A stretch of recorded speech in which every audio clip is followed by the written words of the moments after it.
은혜 받으실 하나님 말씀은 출애굽기 9장 8절에서 12절 말씀입니다. 출애굽기 9장 8절에서 12절입니다. 여호와께서 모세와 아론에게 이르시되 너희는 풀무의 재 두 움큼을 가지고 모세가 바로의 목전에서 하늘을 향하여 날리라. 그 재가 애굽 온 땅에 티끌이 되어 애굽 온 땅의 사람과 짐승에게 붙어서 독종이 발하리라. 그들이 풀무의 재를 가지고 바로 앞에 서서 모세가 하늘을 향하여 날리니 사람과 짐승에게 붙어 독종이 발하고 술객도 독종으로 인하여 모세 앞에 서지 못하니 독종이 술객들로부터 애굽 모든 사람에게 발하였음이라. 그러나 여호와께서 바로의 마음을 강팍해 하셨으므로 그들을 듣지 아니하였으니 여호와께서 모세에게 말씀하심과 같더라. 아멘. 이번 시간에는 지난 시간에 이어서 독종 재앙에 대해서 말씀을 드리도록 하겠습니다. 아까 읽어주신 성경 본문을 통해서 바로 왕 시대에 독종 재앙이 무엇인가 하는 것을 아십니다. 그런데 그것이 그냥 그때 그 사건으로 끝났다면 그냥 지나가겠는데 하나님께서 그 재앙에 대해서 이렇게 자세하게 풀어서 써 놓으신 것은 그 재앙이 가지고 있는 의미가 있기 때문이라 말씀드렸고, 각 재앙에는 그 재앙이 가지고 있는 영적인 의미가 있다고 말씀드렸습니다. 그래서 이 영적인 의미를 당회장님께서 정말 무수한 기도와 금식을 통해서 저희들에게 풀어주셨기 때문에 저희는 각 재앙이 가지고 있는 영적인 의미를 알게 되었습니다. 이 영적인 의미를 안다는 것은 각 재앙이 왜 일어났는지 그 원인을 알게 됐다는 얘기입니다. 원인을 알면 사실은 해결 방법이 나오게 되어 있습니다. 그래서 이 재앙에 대해서 이렇게 영적으로 풀어주심으로 인해서 그 원인을 알고 그 원인에 대해서 자기 자신이 찾아내고 통해 자복하고 또 이렇게 재창조의 권능을 가지신 목사님의 기도를 받으면 엄청나게 힘든 병이라 할지라도 치료되는 놀라운 역사를 지금 우리 현장에서 보고 있습니다. 그래서 이 독종재앙이라고 하는 것은 이 독종재앙의 앞에 있었던 악질재앙은 속으로 침투하는 병이라고 하면 독종이라고 하는 것은 외부로 드러나는 병이다. 그래서 암 같은 것도 처음에는 속에서 알게 모르게 시작하지만 결국은 나중에 겉으로까지 외부적으로까지 드러나게 되는 병이 암병이다. 뭐 폐병이라든지 에이즈라든지 중풍이라든지 이런 종류가 다 여기에 해당이 된다. 그렇게 말씀을 드렸고요.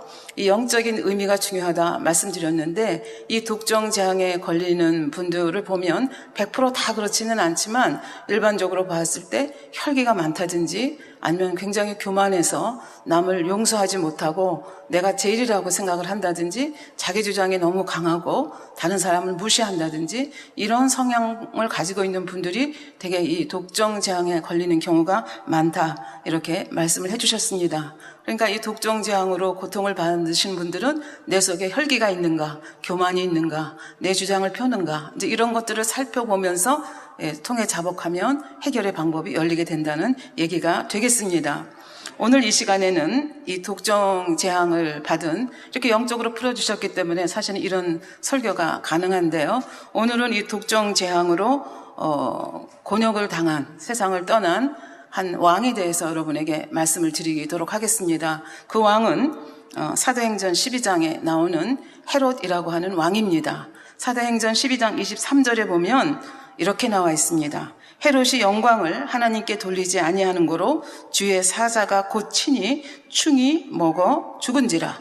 그러니까 하나님께 영광을 돌리지 않아서 벌레가 먹어서 충이 먹어서 죽었다. 그러니까 재앙을 만나서 세상을 떠났다. 그런 얘기가 되겠습니다.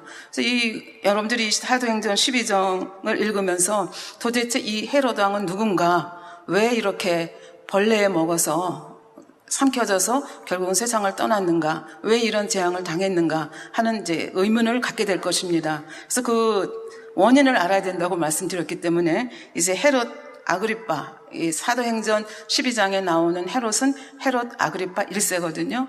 이렇게 하면 여러분들이 좀 머리가 아프실 텐데 성경을 보면 복음서 또 사도행전 이렇게 보면 헤롯 왕이라는 사람이 4명이 나타납니다.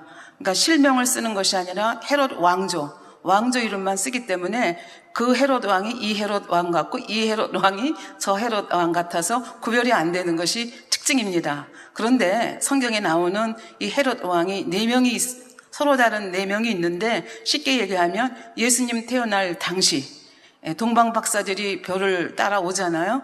그리고 이제 별을 따라와가지고 예루살렘까지 와가지고 베들레헴까지 와가지고 이제 유대인의 왕이 어디서 났느냐고 헤롯 왕에게 묻는 장면이 나오는데 그때 헤롯 왕이 헤롯 대왕입니다. 그러니까 그 헤롯 왕조를 세운 그 헤롯 대왕인데, 그러니까 헤롯 대왕은 내가 유대인의 왕인데 누가 또 유대인의 왕으로 나와? 그리고 겉으로는 내가 경배하겠다고 했지만 사실은 죽이고자 하는 마음이 있었는데 동방 박사들이 꿈에 지시함을 받아서 헤롯 왕에게 알리지 않고 가만히 떠나게 되죠. 그래서 헤롯 왕이 화가 나서 자기가 왕인데 내가 얼마나 어렵게 이 왕위를 얻었는데 유대인의 왕이 태어났단 말인가. 그래서 그 지역을 조사를 해서 그 지역에 만 2세 미만의 남자아이들을 다 죽여버리는 사건이 성경 복음서에 나옵니다.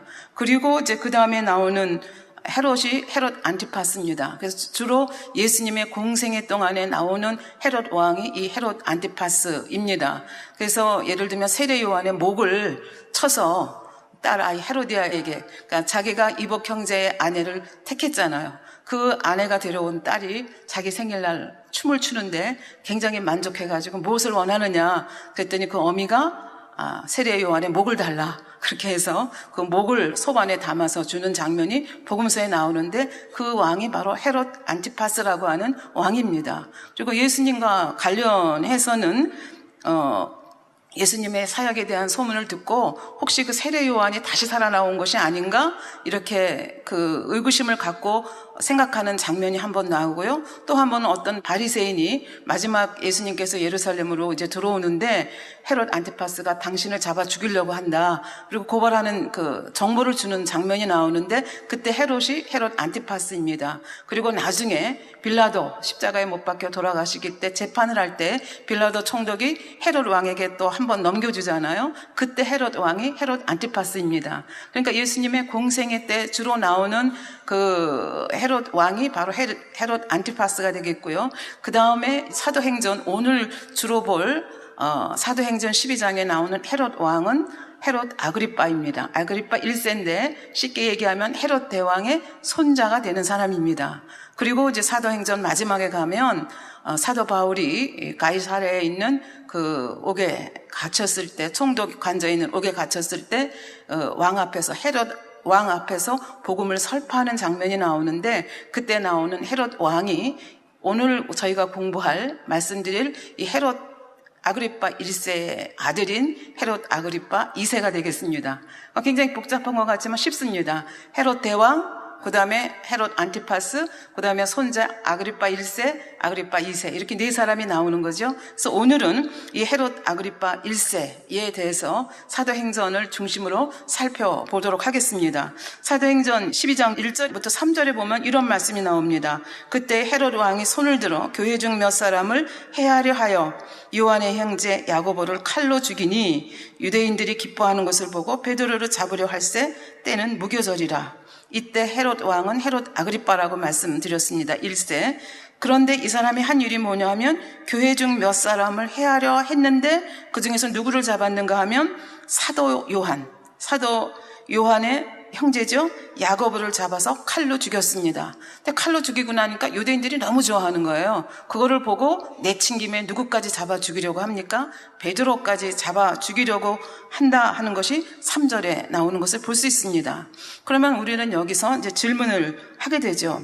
왜 헤롯 아그리빠 1세는 이렇게 사도들을 죽이려고 했을까? 도대체 그 이유가 무엇일까? 이런 이제 질문을 저희가 하게 되는데요. 이 질문에 대한 답변을 우리가 얻기 위해서는 이 헤롯 왕조를 세운 헤롯 대왕에 대해서 알아야만 이 헤롯 아그리빠 1세를 이해할 수 있고 이 헤롯 아그리빠 1세를 그 처지를 이해해야만 우리가 12장을 제대로 소화할 수가 있다. 이렇게 볼 수가 있겠습니다. 그럼 이 헤롯 왕조를 세운 헤롯 대왕은 누구냐? 성경에 보면 이 사람은 이두메 사람이었습니다. 정통 유대인, 쉽게 말하면 정통 유대인이 아닌데 유대인의 왕으로 선 사람이죠. 그럼 이두메인이라고 하는 것이 누구냐? 여러분 그 이삭에게는 아들이 쌍둥이 아들이 있었지 않습니까? 그 큰아들이 에서고 작은아들이 야곱입니다. 이 이두메이는 다른 말로 말하면 에서의 후손이라고 볼 수가 있겠습니다. 그래서 그 이두메아 지방에서 정착을 하고 있었던 이제 그런 사람들인데, 이 이두메아 사람들은, 그 에서의 후손들은 어떻게 생각하냐면 자기도 똑같이 이삭의 아들이고 더 나아가서 믿음의 조상이라고 하는 아브라함의 자손이기 때문에 저 정통 유대인과 우리는 다를 것이 없다. 우리는 다 똑같이 아브라함의 자손이다. 이렇게 생각을 하고 있습니다. 그런데 야곱의 후손인 정통 유대인의 입장에서 보면 에서의 자손은 유대인이 아닙니다. 정통 유대인이 아니고 그저 그 사람들도 이방인일 뿐입니다.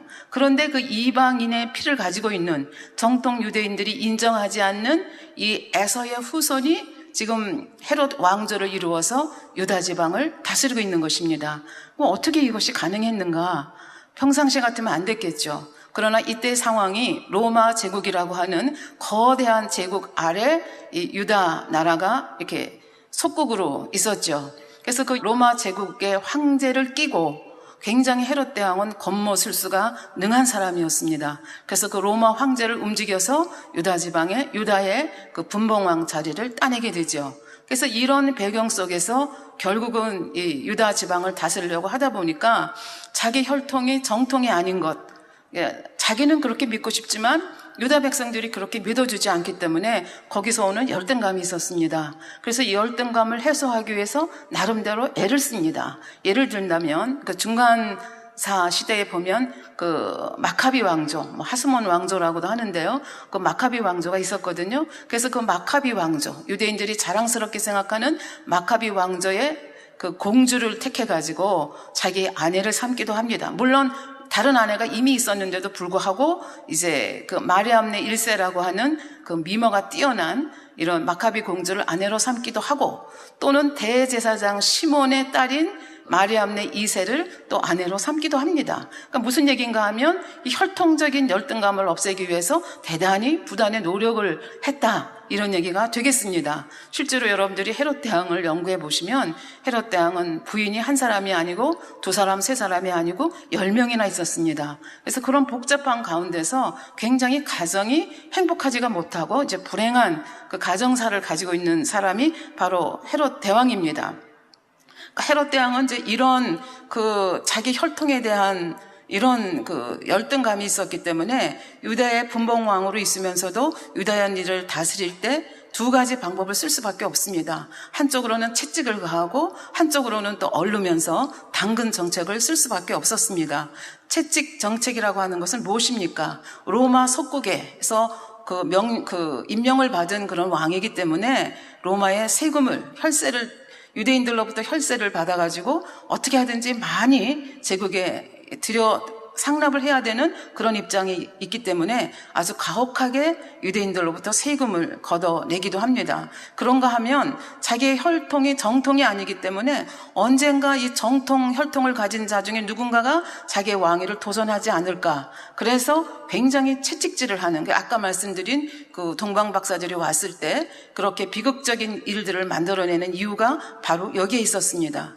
그럼에도 불구하고 무한정 채찍 정책을 쓸 수가 없습니다. 왜냐하면 백성을 다스리기 위해서는 그들의 마음을 사야 되기 때문에 그렇습니다. 그래서 헤롯 대왕의 경우 이들의 마음을 사기 위해서 무엇을 했는가? 그것이 바로 헤롯 성전이라고 하는 제3성전이라고 하는 이 성전을 대대적으로 이제 보수하고 짓게 되는 이 엄청난 사업을 하게 됩니다. 여러분들이 쉽게 말씀을 드리면 이제 성전, 이스라엘 성전 제일 먼저 성막이 아닌 성적으로 지어진 것이 솔로몬 왕 때인 거 여러분들 아시죠? 그래서 그걸 제1성전이라고도 하고 솔로몬 성전 혹은 뭐 예루살렘 성전이라고도 얘기를 하거든요. 그런데 이 솔로몬의 성전이 언제 다 폐허가 되는가 하면 바벨론이 침입해 들어와서 나라가 망할 때 이 성전이 다 초토화됩니다. 성전이 없습니다. 그리고 이제 그 다음에 바벨론 포로 생활 70년 하고 고레스의 칙령으로 돌아와서 하나님께서 독려를 하셔서 제2성전을 짓습니다. 여러 가지 스토리가 있지만 하여튼 간에 한 20년에 걸쳐서 세월의 그 간격을 두고 성전을 짓습니다. 그것을 주도한 사람이 스룹바벨이라고 하는 유다 총독입니다. 그래서 이것을 제2성전이라고도 하고 스룹바벨 성전이라고도 합니다. 그리고 그 다음에 한 500년쯤 흐른 다음에 헤롯 대왕이 왕이 됐을 때 보니까 이 성전이 너무 초라하죠. 그리고 유대인들의 마음을 사야 되기 때문에 이 성전을 그냥 개조하고 뭐 조금 손보는 것이 아니라 아주 대대적으로 엄청난 공사를 시작하게 됩니다. 그리고 헤롯 대왕은 이제 건축광이라고 얘기를 하거든요. 그래서 이 성전을 짓는데 얼마나 거대하게 지었는지 주전 20년에 시작한 그 성전 공사가 주후 63년에 끝이 납니다. 그러니까 쉽게 얘기하면 83년에 걸쳐서 짓게 되고 예수님 생전 당시에도 계속 성전을 지어가고 있을 때입니다. 그렇게 해서 성전이 완성된 것이 63년, AD 63년인데 이스라엘이 망한 게 70년 아닙니까? 그러니까 타이터스 장군이 와가지고 그 예루살렘 성을 다 초토화시키고 그다음에 성전까지 돌 위에 돌도 남지 않을 정도로 다 초토화시킵니다. 예수님께서 말씀하신 그대로 이루어지는 것을 볼 수가 있죠. 하여튼 이런 그 배경을 가지고 있는데 지금 헤롯 대왕이 엄청난 성전 대공사를 하는 것입니다. 그러니까 왜 그러면 헤롯 대왕이 이런 성전 대공사를 하느냐? 하나님을 사랑하고 경외하기 때문에 했는가? 아닙니다. 유대인들을 사랑하고 경외했기 때문에 했는가? 아닙니다. 유대인들의 마음을 사기 위해서입니다. 왜 유대인들의 마음을 사야 됩니까? 자기의 왕위를 존속해 가기 위해서, 자기의 권력을 계속 누리기 위해서 결국은 이렇게 유대인의 환심을 사야만 되는 사업으로 이 당근 정책으로 제3성전을 짓는 모습을 볼 수가 있습니다. 결국은 이생의 자랑을 위해서 지어가고 있었다. 그런 얘기입니다. 그러니까 이런 할아버지 헤롯 대왕을 이해를 하시면 헤롯 아그리파 1세도 여러분들이 이해를 할 수가 있습니다. 정치적인 상황이 똑같습니다. 로마 제국하에 있었고 유다 백성들이 보통 백성이 아니잖아요. 그 백성들을 다스리기 위해서는 이 유다인들의 마음을 사야만 되는 이런 이 사명이 또 아그리파 왕 1세에게도 있었습니다. 그런데 이 헤롯 아그리파 1세는 아까 말씀드렸죠. 헤롯 대왕이 부인이 10명이었다고 말씀드렸죠. 그래서 굉장히 가정이 불행했습니다. 그래서 자기 아버지가 헤롯 대왕의 손에 죽임을 당하는 것을 보고 그 가족 간의 살인과 음모가 나타난 이런 여러 가지를 보면서 굉장히 아이로서는 굉장히 처절한 비참한 환경 속에서 자랐다고 볼 수가 있겠습니다. 그래서 어린 나이에 로마로 보내졌는데 그 로마도 굉장히 황제들이 되기 위해서 굉장한 음모와 살인과 이런 게 굉장히 많지 않습니까? 거기서 견뎌내야 됐기 때문에 거기서 살면서 굉장히 천박한 생활을 하면서 거기서 무엇을 익혔는가 하면은 권력의 속성과 어떻게 처세해야 되는지 이거를 이제 익혀나가게 자기도 원하지 않지만 이제 이거를 익혀나가게 되고 그 와중에서 로마의 두 황제를 세우는데 굉장히 혁혁한 공을 이 아그리파 1세가 세우게 됩니다. 그래서 결국은 이제 그 할아버지가 다스렸던 그 유대 땅 거의 전부를 다 다스릴 수 있는 그러한 분봉왕으로 이렇게 채택이 되는 것을 볼 수가 있는데 그럼에도 불구하고 이 아그리파 1세도 여전히 백성들을 잘 다스려야 되고 유대인들의 마음을 사야 할 그런 입장에 있었습니다. 그래서 이 아그리파 1세는 철저하게 이중인격적인 그 자세로 다스렸다고 하는 것을 우리가 책을 통해서 볼 수가 있습니다. 그러니까 유대인들에게는 아주 경건한 사람인 것처럼 행동을 했고 바리새인들의 율법을 온전히 지키는 사람인 것처럼 그렇게 자기를 포장했습니다. 그래서 이렇게 기록에 보면 가이우스 황제로부터 받은 금사슬을 성전 금고에 드리고 그리고 요즘으로 말하면 거액의 헌금을 드리기도 하고 그래서 백성들의 마음을 어찌든지 사고자 하는 그런 마음이 있었고 예를 들어서 주후 AD 41년 초막절에는 이제 성전뜰에서 그 초막절을 지내게 됐는데 그 순조 중에 하나가 그때 왕이 그 자리에서 성경 봉독을 하는 이제 그런 순서가 있었던 것 같아요. 그래서 보통 왕이 성경 봉독을 할 때는 이제 두루마리잖아요. 성경 봉독을 할 때는 그냥 앉아서 앞에 펴놓은 걸 보고 읽는데 이 아그리파 1세는 얼마나 쇼맨십이 강한지 자기 성경 봉독 순서가 오니까 벌떡 일어나가지고 이제 성경을 읽어가는 거예요. 그러니까 그 왕이 벌떡 일어나서 성경 읽는 걸 보고 유대인들은 마음에 감동을 받는 거죠. 그렇게 해서 감동스러운 모습으로 쳐다보고 있는데 갑자기 읽다가 막 엉엉 우는 거예요. 그래서 뭐를 읽다가 엉엉 울었는가 하면 신명기 17장 14절부터 22절에 보면 무슨 말씀이 나오는가 하면 왕에 대한 율법에 대한 말씀이 나오는데 그중에 15절에 이 15절을 읽다가 엉엉 울음을 터뜨린 거예요. 그 15절이 뭐냐 하면 반드시 내 하나님 여호와의 택하신 자를 내 위에 왕으로 세울 것이며 내 위에 왕을 세우려면 내 형제 중에서 한 사람으로 할 것이요 내 형제가 아닌 타국인을 내 위에 세우지 말 것이며. 근데 자기는 이방인이잖아요. 자기는 에서의 후손이잖아요. 야곱의 후손이 아닌 거예요. 그러니까 자기의 혈통을 생각하고 쇼를 한 거지만 거기서 엉엉 울기 시작했어요. 그랬더니 이 우는 아그리빠 왕을 바라보는 백성들의 마음이 누구 편이에요? 아그리빠 왕 편이에요.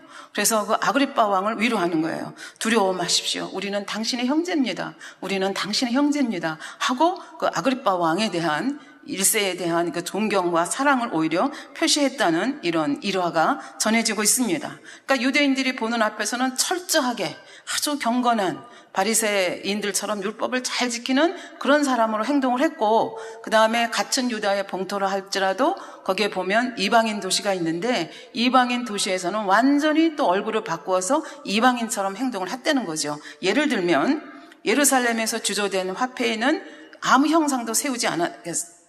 그렇게 형상을 만들지 않았습니다. 왜? 계명에 있기 때문에. 그러나 이방 도시에서 만든, 자기가 다스리는 이방 도시에서 만든 그 동전, 화폐에는 그 황제의 그 화상을 새겼을 뿐만 아니라 헤롯 대왕, 자기 할아버지도 감히 하지 못했던 자기의 얼굴을 그 동전에 새겨 넣기도 했다는 거죠. 이거는 완전히 이중적인 얼굴이라고 볼 수가 있겠습니다. 그런가 하면은 베리투스라고 하는 도시에 굉장히 선심을 써가지고 원형극장이라든지 공중목욕탕, 주랑 등을 지어서 하사를 하고 헌당식을 할 때 이제 말하자면 처음으로 이제 사용하는 그 헌당식 때는 유대인들의 기준에서 볼 때는 너무나 음란한 그런 연극을 올리기도 했다는 거죠. 그러니까 철저하게 두 얼굴을 가진 사나이로 이렇게 행동을 했다 하는 것을 볼 수가 있겠습니다. 이런 배경 속에서 사도행전 12장 1절에 있는 이렇게 사도 야고보를 죽이고 베드로까지 죽이기 위해서 지금 베드로를 잡아들이는 이런 장면이 나오게 되는 것을 볼 수가 있습니다. 그럼 왜 아그리빠 1세는 이런 사도들을 이렇게 잡아서 비참하게 죽이려고 하는가? 그거는 아까도 말씀드렸죠. 이 헤롯 아그리빠 1세는 유대인들의 환심을 사야 됩니다. 그래서 헤롯 아그리빠는 이 정치적으로 권모술수가 강한 사람이고 이 전체를 읽을 수 있는 능력이 있는 사람이기 때문에 누구하고 손을 잡아야 유리하다는 걸 잘 알고 있습니다. 그래서 유다 지도자들과 손을 잡습니다. 바리새파, 사두개인 이런 사람들과 손을 잡는데 가만히 보니까 이 사람들이 굉장히 불편해하는 무리들이 있는 거예요. 그 무리들이 누군가 하면은 예수를 믿는 그리스도인들이고 그 그리스도인 중에 그 머리들이 있는데 계산을 한 거예요. 아그리빠가 유대인들의 환심을 사야 되겠다. 그럼 누구를 어떻게 할까 하다가 한번 시험 삼아서 자기 머릿속으로 계산한 걸 실천에 옮겼어요. 그게 뭐냐 하면 사도 야고보를 참수형을 시켰어요. 그리고 유대인들의 반응을 보니까 유대인들이 너무 좋아하는 거예요. 그래서 이 기회에 유대인들의 마음을 확 잡아야 되겠다. 그렇게 생각하고 베드로, 그 사도 중에 머리가 되는 베드로까지 이제 옥에다가 가두었습니다. 그런데 성경에 보면 3절에 보면 유대인들이 이 일을 기뻐하는 것을 보고 베드로도 잡으려 할새 때는 무교절이라. 그러니까 무교절이라고 하는 것은 여러분들 잘 아시죠. 이스라엘 백성들이 열재앙을 겪고 나서 6월절 지나고 7일 동안 6월절로부터 그 저녁으로부터 시작해서 7일 동안 그 양을 어떻게 잡아먹고 어떻게 이스트가 없는 발효되지 않은 빵을 먹어야 되는가. 그래서 일주일간 하나님 앞에 지켜야 되는 그 절기가 바로 무교절입니다. 그래서 베드로를 잡아들일 때가 바로 언제냐면 무교절이래요. 하필이면. 그런데 이 무교절 일주일 동안은 이런 큰 행사가 있을 때는 재판을 한다든지 이런 사람을 죽인다든지 하는 일이 있을 수가 없기 때문에 베드로를 한 일주일 동안 말하자면 감옥에 두어야만 되는, 그리고 그 절일이 끝나야만 이제 참수형을 할 수 있는 그런 상태가 됩니다. 그런데 이렇게 무교절 되면 6월절, 이제 성경에 보면 3대 절기에 너희들은 예루살렘 성전에 가서 하나님께 제사를 지내라는 말씀이 있습니다. 근데 그 중에서도 이 무교절일 6월절은 굉장히 큰 절기인데요. 기록에 의하면 예루살렘 성민은 얼마 안 됩니다. 그런데 6월절이 되면 세계 천지 사방에서 디아스포라 유대인들이 몰려오고 또 유다 지방 각처에서 제사를 지내기 위해서 몰려옵니다. 그러니까 예를 들어서 뭐 평소에는 한 10만 명밖에 안 된 그런 도시라고 하면 이때가 되면 막 100만 명씩 되는 거예요. 그러면 그 유다 땅을 다스리는 사람의 입장에서는, 예루살렘을 다스리는 사람의 입장에서는 유다인들이 이렇게 많이 모이는 것이 꼭 좋은 것만은 아니에요. 많이 모여서 경제가 유난하게 돌아가고 이런 장점도 있지만 또 한편으로 삐끗해서 뭔가 폭동이 일어나면 엄청나게 걷잡을 수 없다는 걸 알기 때문에 어떻게 하든지 밀란이 일어나지 않도록 하는 것이 이때 당시 통치자들의 하나의 숙제였다고 볼 수 있습니다. 그러니까 이 헤롯 아그리파 1세가 야고보를 죽이고 또 베드로를 이렇게 하는 것이 결국 유대인들의 마음을 사고 밀란이 일어나지 않도록 하는 방법 중에 하나라고 볼 수가 있겠습니다. 이 빌라도가, 그 유다 총독인 빌라도가 예수님이 무죄한 것을 알면서도 사형 언도를 내린 것도 그때도 무교절이었거든요. 6월절 그때입니다. 그래서 그때도 밀란이 일어날까봐 이 사람 예수님이 무죄한 것을 알고도 결국은 빌라도 총독의 경우도 자기 권력을 유지해야 되기 때문에 죄 없는 예수님을 넘겨주는 그런 장면이 있는 걸 볼 수가 있습니다. 그러니까 권력을 지향하는 사람들, 이생의 자랑을 위해서 사는 사람들은 이 사람이 죄가 있느냐 없느냐를 따지는 것이 아니라 이것이 내게 유익이 되느냐 유익이 안 되느냐를 가지고 따진다, 그렇게 볼 수가 있겠습니다. 그래서 헤롯 아그리파 1세도 결국은 이렇게 자기 유익을 위해서 이렇게 잡아들이는 이런 계산을 하게 되고 그 계산이 맞아떨어서 베드로까지 이제 잡아다가 감옥에 넣는 것을 볼 수가 있습니다. 그러면 유대인들은 왜 이렇게 사도들을, 예수 믿는 사람들을 싫어했는가? 우리가 사도행전을 보면 알 수가 있습니다. 백성들 중에는 따르는 무리가 굉장히 많았습니다. 그런데 이들이 설교하고 다니는 게 뭐예요? 이들 그 종교 지도자들, 정치 지도자들이 십자가에 못 박혀 죽인 그 예수가 살아났다고 합니다. 부활했다고 하고 그 예수가 바로 우리가 그렇게 기다리던 메시아라고 하고 그 메시아가 다시 올 것이라고 얘기를 하고 다닙니다. 그러니까 이 종교 지도자들이나 정치 지도자의 입장에서는 아주 골치 아픈 일이, 예수님 당시보다 더 골치 아픈 일이 생긴 겁니다. 그래서 어찌하든지 이 세력을 눌러야 되기 때문에 이 세력을 증오할 수밖에 없고, 그런 걸 누가 알았는가 하면 헤롯 아그리파 1세가 알았습니다. 그래서 결국은 그 유다 정치인들, 그 주류들의 마음을 사기 위해서 결국은 야고보 사도를 죽이고 이제 베드로까지 죽이고자 하는, 이제 감옥에 가둔 것을 볼 수가 있겠습니다. 그러니까 얼마나 헤롯 아그리파 1세가 이 베드로 죽이기를 간절히 원했는가 하는 것이 4절 5절에 보면 알 수가 있습니다. 잡음에 옥에 가두어 군사 넷씩인 네페에게 맡겨 지키고, 그러니까 이 베드로, 힘없는 베드로 한 사람을 지키기 위해서 4명씩 4그룹이니까 16명, 그러니까 4명씩 돌아가면서 24시간을 지켜야 되잖아요. 그래서 16명이 이제 붙은 거죠. 6월절 후에 백성 앞에 끌어내고자 하더라. 이에 베드로는 옥에 갇혔고 교회는 그를 위하여 간절히 하나님께 빌더라. 그러니까 교회는 어떻게 속수 무책이잖아요. 그러니까 하나님께서 개입해 주시길 바라고 기도하고, 베드로는 그 누구도 꺼내낼 수 없는, 헤롯 아그리파는 알고 있어요. 이 사람 베드로가 감옥에 갇히는 것이 이번이 첫 번이 아니고 벌써 3번째라는 거 알고 있거든요. 2번째는 무슨 일이 있었습니까? 감옥에 갇혔는데 그 다음날 끌어내서 보니까 어떻게 해요? 없어요. 그래서 막 찾아보니까 성전에서 가르치고 있는 거예요. 그래서 잡아왔는데 백성들이 무서워서 어떻게 처치를 못하거든요. 그러니까 이런 일이 있었기 때문에 이번에는 절대로 그런 일이 없어야 되겠다. 그래서 아주 가장 깊은 감옥 속에 집어넣고 아주 철통같이 방위를 하면서 그 무교절이 끝나기를 기다리고 있는 이 헤롯 아그리파의 모습을 볼 수가 있겠습니다.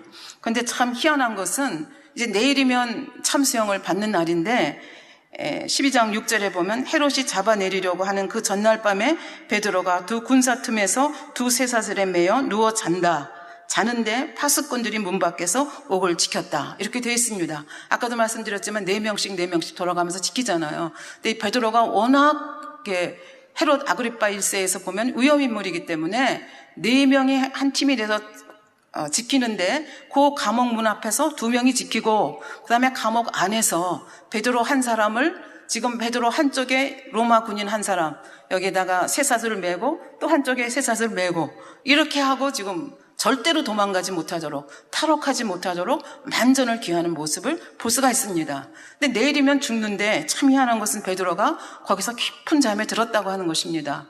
그러면 하나님께서 나를 지난번처럼 꺼내주실 거야, 그렇게 생각해서 깊은 잠에 들은 것이 아닌 것을 우리가 그 다음에 일어나는 사건을 보면 알 수가 있습니다. 이때의 베드로는 너무나 이제 깊은 경지에 들어갔기 때문에 하나님을 위해서, 주님을 위해서 내 목숨을 바치는 것도 너무나 행복하다, 이건 나에게 영광이다, 이런 마음이 있었기 때문에 살아도 감사하고 죽어도 감사한 그런 경지에 들어가 있기 때문에 그 밤에 잠을 못 자는 일이 없이 아주 깊은 잠에 들어있는 것을 볼 수가 있습니다. 그래서 7절에 보면 얼마나 깊은 잠에 들어있었는가 하면, 호련히 주의 사자가 곁에 섬에 옥중의 광채가 조요하며 또 베드로의 옆구리를 쳐서 깨웠다. 가만히 흔들어서 안 되는 거예요. 탁 쳐가지고 깜짝 놀라게 해서. 그러니까 얼마나 깊은 잠에 들었으면 그렇게 했겠습니까? 깨워가지고 급히 일어나라 하니까 그냥 쇠사슬이 스르륵 풀린 거예요. 그리고 있을 수 없는 일이 벌어졌습니다. 그 다음에 보니까 천사가 가로되 띠를 띠고 신을 들매라. 신을 신었습니다. 옷을 입어라. 옷을 입었습니다. 둘째 쳐서 셋째 쳐서 나가고 나중에 감옥문까지 스르르 나오고 한 대까지 왔습니다. 큰 거리까지 왔습니다. 그래서 그때까지 자기가 환상을 본다고 생각했습니다. 근데 어느 순간 자기를 인도하던 주의 천사가 없어지고 나니까 정신이 번쩍 들면서 하나님이 신비한 방법으로 나를 구출해내셨구나 하는 것을 깨닫고 어디로 가게 됩니까? 늘 성도들이 모여서 기도하던 마가, 요한의 어머니 마리아의 집으로 이제 찾아가게 됩니다. 이 마리아의 집에 가니까 역시 아까도 말씀드렸지만 성도들은 모여서 베드로를 위해서 기도하고 있는 것입니다. 그래서 베드로가 가서 문을 막 두드리니까 로데라고 하는 계집 아이가 하나 나옵니다. 그래서 베드로가 나야 나 베드로야, 그러니까 베드로의 음성만 들어도 이 계집 아이는 알거든요. 그러니까 너무 기쁜 나머지 문 열어주고 가야 되는데 문 열어주고 가는 걸 잊어버리고 그냥 뛰어들어가서 기도하고 있는 성도들에게 베드로 사다가 오셨다고, 베드로 사다가 오셨다고 그렇게 얘기를 합니다. 그러면 우리는 생각하기에 할렐루야 아멘, 하나님이 역사하셨구나, 그리고 막 만세 부르고 나와야 되는데 그게 아니라 상상을 못한 거예요. 그래서 로데라는 계집아이에게 뭐라고 얘기하는가 하면 네가 미쳤구나. 그러니까 미친 사람 취급을 한 거예요. 그러니까 계집애가 아니라고, 미치지 않았다고 내가 분명히 두 귀로 들었다고 얘기를 하니까 그들이 말하기를 그러면 베드로의 천사라. 그러니까 어떻게 생각했어요? 베드로는 이미 참수형을 당하고 베드로를 지키던 천사가 왔구나, 그렇게 생각을 한 거예요. 근데 밖에서 계속 두드리는 소리가 나요. 그래서 나가보니까 베드로의 천사가 아니라 베드로가 서 있는 거예요. 그래서 베드로가 들어와서 하나님께서 어떻게 신비한 방법으로 자기를 구출해 내셨는지를 말씀을 하고, 그 다음에 야고보, 그 자리에 없었던 그 당시에 또 그 예루살렘 교회의 지도자였던 야고보와 형제들에게 안부를 전하게 하고 베드로는 어디론가 사라져 가는 것을 볼 수가 있습니다. 그래서 사도행전 속에서 이제 베드로는 사라지고 15장에 잠깐 나타나고는 이제 그 바톤을 누가 받는가 하면은 사도 바울이 이제 바톤을 받아서 사도행전이 계속되는 것을 볼 수가 있겠습니다. 그러니까 이렇게 되고 나니까 갑자기 그렇게 철통같이 방어를 했는데 베드로가 없어졌다는 소식이 그 다음날 전해지니까 헤롯 아그리파 1세는 정말 있을 수 없는 일이 벌어졌기 때문에 이제 다그치는 거죠. 그 지키던 사람들을 다그쳐도 그 사람들도 자기도 모르잖아요. 그 같이 메고 있던 쇠사슬에 있었던 로마 병정도 모르고 밖에 있던 병정도 언제 문이 열렸는지 알 길이 없는 것입니다. 그러니까 이 헤롯 아그리파 1세는 너무 화가 나니까 성경에 보면 뭐라고 되어 있는가 하면 19절에 헤롯이 그를 찾아도 보지 못하며 파수꾼들을 신문하고 죽이라 명하니라. 그리고 자기는 가이사라로 내려갔어요. 이 가이사라는 어디입니까? 헤롯 대왕이 헤롯 그 조그만 항구였는데 그것을 그 로마 황제로부터 하사를 받아가지고 다시 건축을 합니다. 그래서 12년 동안 이 조그만 항구를 엄청난 항구로 만듭니다. 수심이 깊은 바다에 돌들을 집어넣어가지고 엄청난 항구로 만들고 거기에 수로도 만들고 원형극장도 만들고 총독 관저도 만들고 자기 왕궁도 만들고 이렇게 해서 엄청난 도시를 형성한 것을 볼 수가 있는데 바로 거기로 누가 내려갔는가 하면 헤롯 아그리빠가 거기에 이제 자기의 근거지가 있으니까 그리로 내려갔죠. 여러분들이 성지순례를 가서 보시면 지금도 흔적이 남아 있습니다. 수로라든지 원형극장이라든지 이런 것들이 남아 있거든요.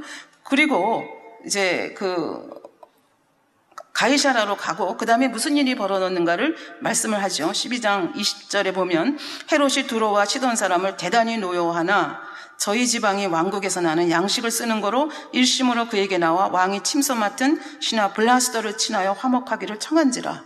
이 두로와 시돈이라고 하는 나라는 열왕기에도 나오는 그런 도시입니다. 굉장히 풍부한 생산품이 많고 또 무역을 하는 그런 도시입니다. 그래서 솔로몬이 성전을 지을 때도 백항목을 이들의 운하를 통해서 이렇게 운반하고 뭐 이런 굉장히 부유한 도시인데 단 하나 약점이 있었습니다. 왜냐하면 농사가 안 된다는 거예요. 그래서 결국은 비옥한 갈릴리 지방에서 나오는 식량에 의존할 수밖에 없었어요. 그것이 역사적인 배경이거든요. 그런데 성경은 정확하게 얘기를 하지 않습니다. 왜 헤롯 아그리빠가 노여웠는지 얘기하지 않지만 결국 굉장히 두로와 시돈 사람에게 노여운 일이 있어서 그 노여운 일의 대가로 뭘 했는가 하면은 식량을 끊어버린 거예요. 그러니까 식량을 끊어버리고 나니까 양식이 없잖아요. 양식이 없으면 거기 사람들이 어떻게 살 수가 있겠습니까? 그러니까 헤롯 아그리빠가 이뻐서가 아니라 먹고 살기 위해서 어떻게 해요?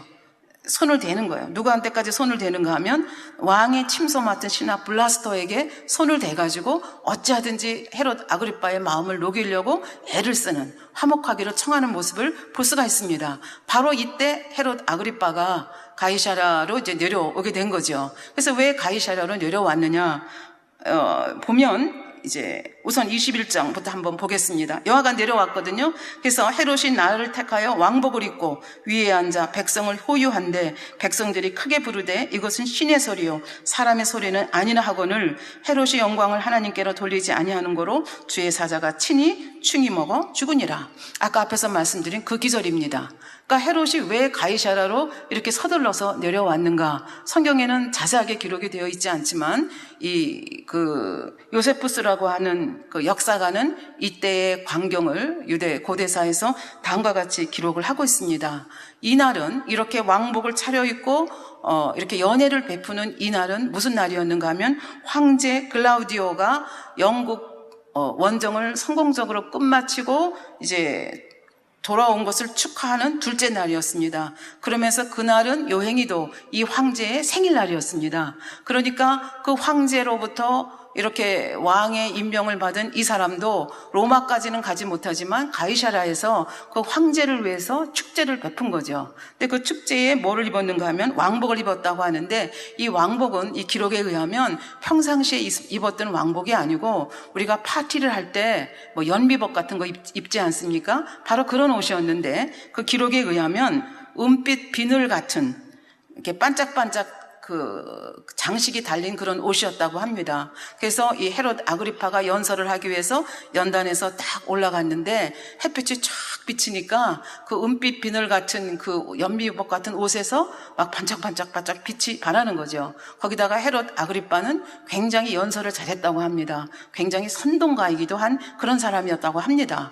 그러니까 그렇게 번쩍번쩍하고 그 신의 경지에 달할 만한 그런 옷을 입고 막 거기서 우렁찬 목소리로 연설을 하니까 밑에 있던 사람들이 막 박수를 칩니다. 그 박수 부대 중에 누구도 있어요? 시돈과 두로에서 와서 험악하기를 청하는 사람들도 있죠. 그러니까 정말로 마음에 우러나와서 박수친 사람도 있고 자기의 이익을 위해서 박수친 사람도 있겠죠. 그래서 막 박수를 치면서 그 성경에 뭐라고 말씀했습니까? 이것은 신의 소리요 사람의 소리가 아니라. 그러면 헤롯 아그리빠가 조금이라도 겸손한 사람이면 굉장히 경건한 사람인 것처럼 했고 바리새인들처럼 율법을 잘 지킨다고 스스로 그렇게 생각한 사람이었다고 하면 정말 하나님을 경외하는 사람이었다고 하면 이렇게 신의 소리요 당신은 사람이 아닙니다 그랬을 때 뭐라고 해야 되겠습니까? 아닙니다. 영광을 하나님께 돌리십시오. 사도 바울이 선교 여행 중에 그런 일이 있지 않았습니까? 막 신으로 추대하려고 하니까 아니라고 나는 사람이라고 하면서 만류하는 모습을 볼 수 있지 않습니까? 그런데 헤롯 아그리빠는 그리하지 않았습니다. 영광을 하나님께 돌리지 않았고 결국은 그 순간에 갑자기 연단에서 쓰러졌다고 합니다. 그래서 일어나지 못한 거예요. 그래서 다시 자리를 옮겼는데 5일 동안 앓다가 결국은 이제 병에 걸려서 죽었다는 얘기입니다. 성경은 충이 먹어서 죽었다 이렇게 간단히 표현을 하고 있는데 이 충이 무엇인지, 세균에 의한 감염인지 뭐 다른 벌레가 어떻게 한 건지 성경은 정확하게 얘기는 하고 있지 않지만 결국은 이렇게 죽었다는 얘기가 되겠습니다. 결론을 내리도록 하겠습니다. 믿지 않는 사람들이 악을 행할 때는, 믿는 사람들이 악을 행할 때는 하나님은 사랑의 하나님이시기 때문에 믿지 않는 사람들보다 더 어떤 면에서 심하게 다루십니다. 왜? 내 아들이기 때문에, 사생자가 아니기 때문에 심하게 다루셔서 그 연단을 통해서, 그 재앙을 통해서 자기를 발견하고 원인을 발견하고 통해 자복하고 하나님께로 돌이켜서 그 재앙에서 회복되기를 원하시기 때문에 어떻게 보면 더 엄하게 다루십니다. 그러나 하나님을 믿지 않는 사람들은 사생자이기 때문에 그렇게 엄하게 다룰 필요가 없습니다. 왜? 이미 죽은 자들이고 죽으면 지옥으로 갈 자들이기 때문에 별로 관심이 없습니다. 그럼에도 불구하고 하나님을 믿지 않는 사람이라 할지라도 죄가 너무 가득 차서 상대에게 너무 큰 피해를 준다든지 아니면 악한 것이 도를 넘었을 경우에 하나님께서는 그 하나님을 믿지 않는 사람이라 할지라도 심판을 하실 수밖에 없는 거죠. 그래서 이 아그리빠 1세가 바로 이런 경우에 속한다고 볼 수가 있겠습니다. 아그리빠 1세는 이생의 자랑을 위해서라면, 자기의 권력을 지키기 위해서라면 아무 죄가 없는 사도 야고보도 죽였고 베드로도 죽이려고 했고, 그 다음에 그 식량을 공급하지 않으면 죽어가는 그 사람들 뻔히 알면서도 식량 공급을 끊었고, 그리고 그 베드로를 지키지 못한 사람을 그냥 분노 가운데 죽였고, 그 다음에 가이사라로 내려와서 사람들이 자기를 신으로 떠받았을 때 그렇지 않다고 영광을 하나님께 돌린 것이 아니라 그냥 그 영광을 내가 받아 먹었죠. 그러니까 이러한 모습들이 하나님 보시기에 굉장히 악했던 것입니다. 그래서 결국은 누구도 빼앗아갈 수 없는 무소불위의 권력을 가진 것 같지만 사실 하루아침에 하나님께서 걷어가시니까 그냥 하루아침에 끝나고 마는 이런 모습을 볼 수가 있겠습니다. 그래서 우리도 물론 우리 성도님들 중에는 이런 분은 안 계시지만 그럼에도 불구하고 자기 자신의 모습을, 우리가 이런 교만한 모습은 있지 않은지, 내가 자랑하는 모습, 이생의 자랑을 추구하는 마음은 있지 아니한지, 그 다음에 또 주위의 사람들을 보면서 또 믿지 아니하면서도 이런 재앙을 당하는 사람들 보면 또 우리가 알려줄 수 있지 않습니까? 그렇게 해서 그 재앙에서 벗어날 수 있는 방법을 또 알려주고, 그렇게 해서 하나님의 사랑을 깨닫게 하는 것이 우리가 또 해야 할 사명 중에 하나라고 생각을 합니다. 그래서 당회장께서 영적으로 풀어주셨기 때문에 이렇게 그 사도행전 12장에 나오는 헤롯 아그리빠라고 하는 인물이 왜 충에 먹어서 죽었는지를 우리가 이렇게 심층적으로 파일 수 있었다는 것도 얼마나 감사한지 모르겠습니다. 예, 말씀 참고하시면서 기도하시겠습니다. 아버지 하나님 감사합니다. 우리 헤롯 아그리빠 1세를 통해서 아버지 교만한 것, 이생의 자랑이라는 것이 얼마나 헛된 것을 다시 한번 깨닫습니다. 하나님께서 걷어가시면 하루아침에 벌레에도 먹혀서 죽을 수밖에 없는 것이 우리 연약한 인생들입니다. 아버지, 우리가 이 땅에서 어떻게 사는 것이 가장 행복한 삶인지, 이 창조주 하나님을 기억하고 그분의 뜻대로, 우리를 만드신 분의 뜻대로 사는 것이 얼마나 행복한 삶인지를 다시 한번 마음에 새기며 기도할 수 있는 저희들 되기를 원합니다. 감사드리며 우리 주 예수 그리스도의 이름으로 기도하옵나이다. 아멘.